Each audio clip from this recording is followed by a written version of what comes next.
This web clip discusses the polarization of light. Light is an electromagnetic wave with an electric field and a magnetic field oscillating perpendicular to each other and perpendicular to the direction of propagation, which is towards you. And the optical polarization refers to the direction of oscillation of the electric field only. We distinguish 4 different types of polarization. The simplest one is linear polarization, where the electric field oscillates along a line, which can either be horizontally polarized light, vertically polarized light, diagonally polarized light, or in any other direction. That's linear polarization. Second type is circular polarization, where the electric field oscillates in a circle, right-handed, left-handed, and where the oscillations in the horizontal and vertical direction are 90 degrees out of phase with respect to each other. The third type is elliptical polarization, the general polarization, where the field oscillates along an ellipse, which can again be of any shape and form. So any ratio between long and short axis in any direction. And finally, we have unpolarized light. Unpolarized light is light of which the polarization changes in time. So at some point, it's vertical, then it's diagonal, right-handed, elliptical this way, and it changes so rapidly in time that you cannot really distinguish all these changes, and it looks unpolarized. This slide demonstrates my introduction. We typically consider a traveling wave of light that travels in the z direction, where the electric and magnetic field oscillate in the xy plane. The optical polarization refers to the oscillation direction of the electric field, and in this case the electric field is linear polarized in the x direction. This slide demonstrates the different forms of polarization.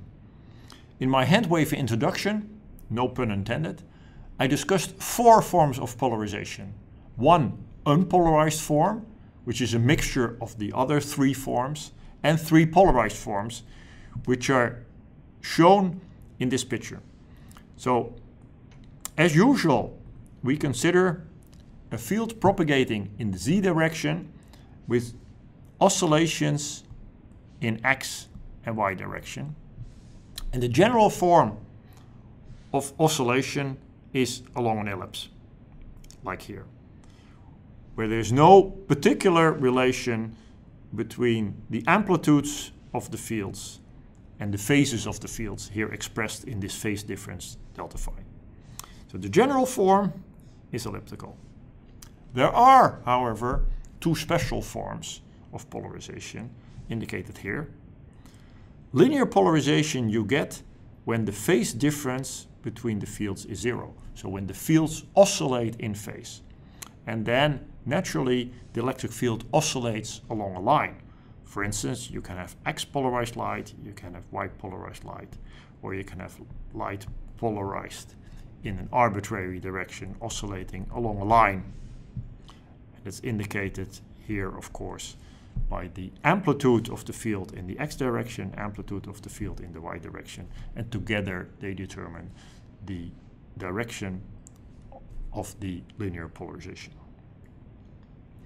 The last example, specific example, is when you have right-handed circular polarized light or left-handed circular polarized light. And you get that when the field amplitudes in the X and Y direction are equally strong, and when they are 90 degrees out of phase, either plus 90 or minus 90 for the right-handed or left-handed component. And then when you write down the field vector in the xy direction, you see oscillations in the x direction and oscillations in the y direction with equal amplitude but 90 degrees out of phase. So why would light have any preferred polarization direction? Electromagnetic radiation is produced by oscillating charges.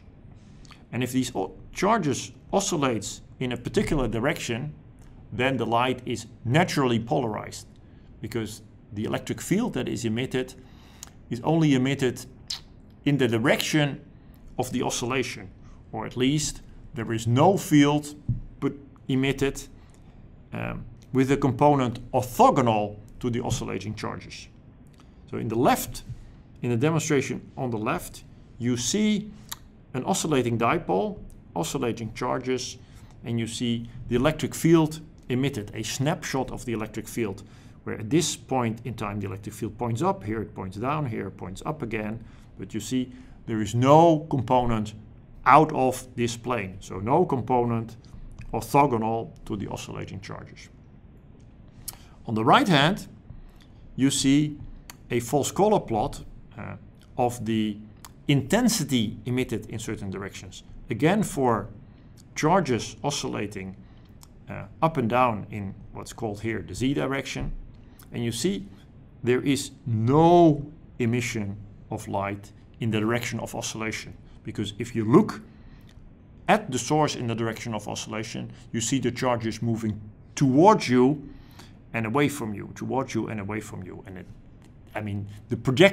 there's no projected movement of those charges, so no radiation emitted. And you see the same here, no radiation emitted along the axis through the oscillating charges. Finally, if you have a very small source, then the radiation pattern also always has a particular form, namely this form, that the strength of the field emitted in a certain direction, theta, scales with cosine theta.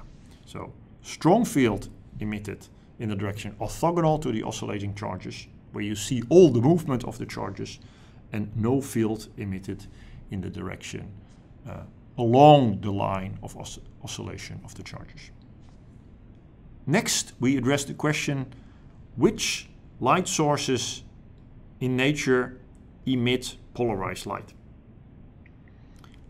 Or which sources have charges that oscillate in a preferred direction? Consider three examples. On the left-hand side, we have a radio antenna, which is made to emit light, in particular in the direction perpendicular to the antenna. And this light source obviously emits polarized light because charges oscillate up and down along the antenna in a preferred direction. In the middle example, an incandescent lamp, a lamp that emits thermal radiation by a heated wire. Inside the wire, charges oscillate in all different directions, to and fro, up and down, whatever. So this source emits unpolarized light. And then the final example, a laser.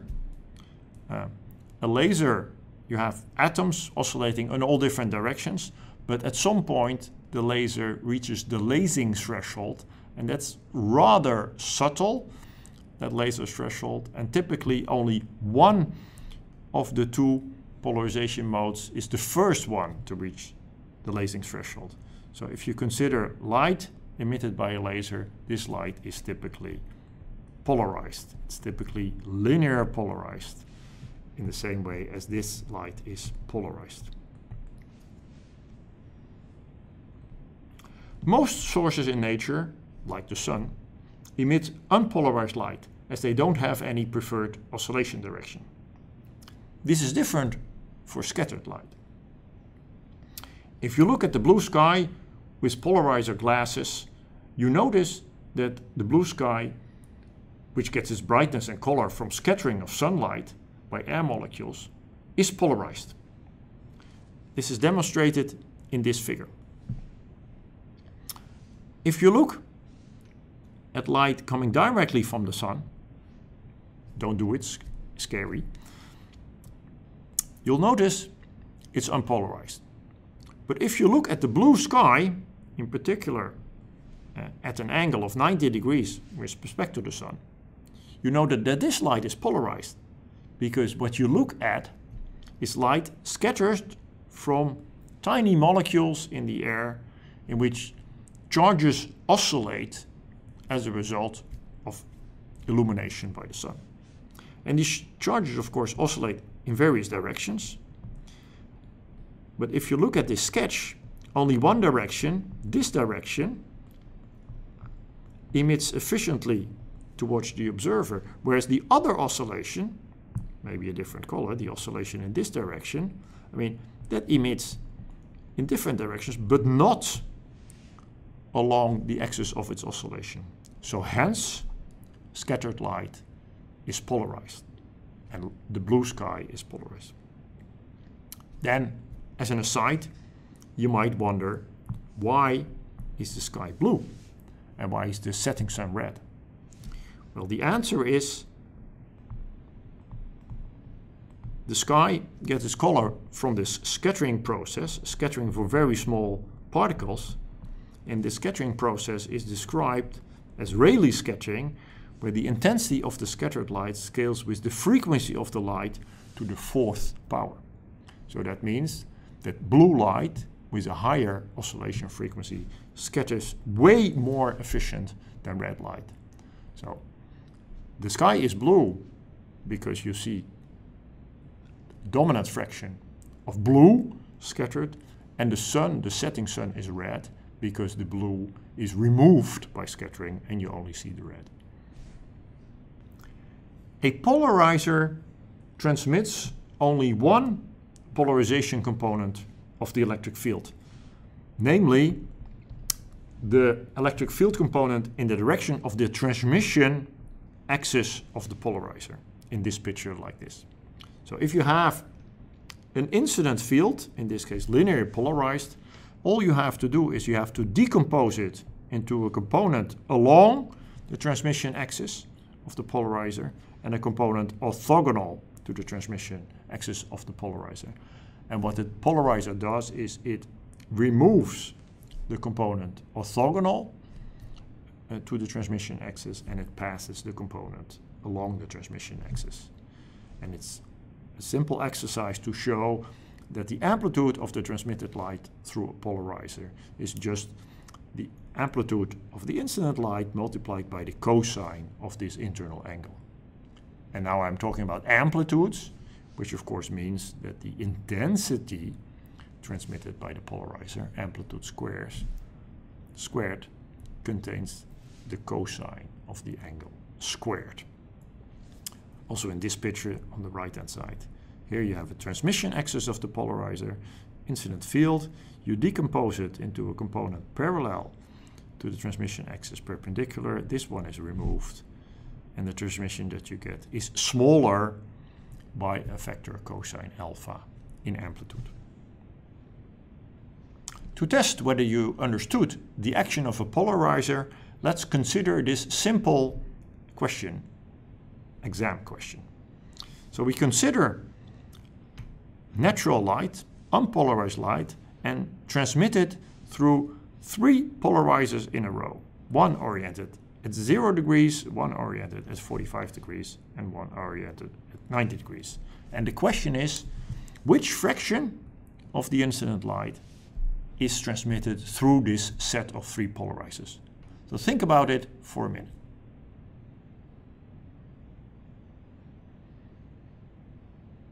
Well, it's not really a minute, but let's solve the riddle. So, the first polarizer removes one of the 2 polarization components from the unpolarized light. So if we start with I0, 1/2 of the light is polarized along the direction of the polarizer, the other orthogonal. So the first polarizer transmits 1/2 of the light. Then the second polarizer is at an angle of 45 degrees with respect to the first, which means the cosine of that angle is half square root 2, and the intensity that is transmitted is proportional to the cosine squared, is half. So the second polarizer transmits half of the first one, so here you have half times half I0.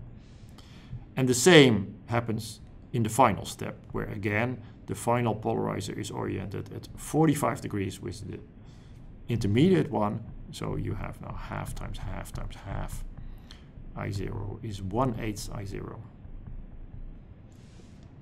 And it might be cute to notice that if we would have removed this middle polarizer, we would have gotten no transmission at all, because now the first and the final polarizer are orthogonal to each other and they don't transmit any light. So by adding an intermediate polarizer, we certainly get more radiation out of the system. This slide shows the action, the working principle of 4 different polarizers. Polarizer number 1 is a wire grid polarizer. And that works, it transmits light that oscillates in the direction orthogonal to the wires. That's the only field component that it transmits. And the reason for its action is that the other field component, the field that oscillates along the wire, excite charges in the wires. They move easily along the wire. And these oscillating charges, they damp the light, they absorb the light, they don't transmit it. So the only field component that is transmitted is the field orthogonal to the wire. Number 2 uses the same phenomena, but now on a microscopic scale. It's the polarized sunglasses that you typically have. So in these sunglasses, you have needle-like crystals, which act in a similar way as the wires here. So again, for one direction of polarization, in this case this one, which is along the wires, along the needles of the crystal, charges oscillate, they damp the light, and you remove that component, whereas the other component, the component along the transmission axis, is the only one that gets transmitted. A third type of polarizer is based on reflection of light at an interface between, in this case, for instance, air and glass.